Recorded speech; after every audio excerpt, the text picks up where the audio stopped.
ગુજરાત વિધાનસભાનું અંદાજપત્ર સત્ર 16મી ફેબ્રુઆરીથી શરૂ થશે। મુખ્યમંત્રી ભૂપેન્દ્ર પટેલના નેતૃત્વની 2.0 સરકાર વર્ષ 2026-27નું અંદાજપત્ર રજૂ કરશે। નાણામંત્રી કનુ દેસાઈ 18મી ફેબ્રુઆરીએ ગૃહમાં અંદાજપત્ર રજૂ કરશે।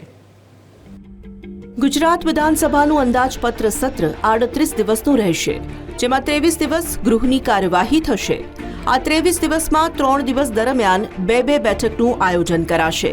સત્રમાં કેન્દ્ર સરકારે પસાર કરેલા યુસીસી કાયદાને મંજૂરી તેમજ ગુજરાતમાં ગુમાસ્તા ધારો લાગુ કરવા સહિતના સરકારી વિધેયકો પસાર કરવામાં આવશે।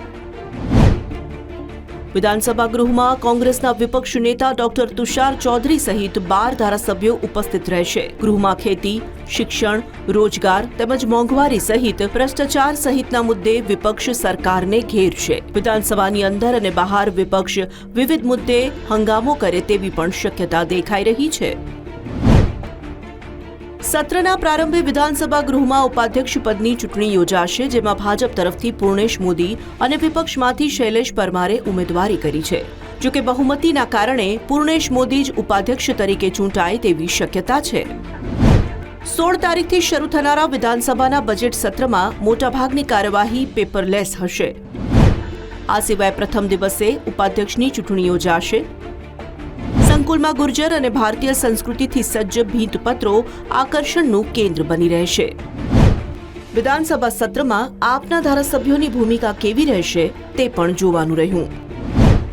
ગુજરાત વિધાનસભાના અંદાજપત્ર સત્ર પૂર્વે ભાજપ શાસક પક્ષ અને કોંગ્રેસ વિપક્ષ તરફથી રણનીતિ નક્કી કરવામાં આવી છે।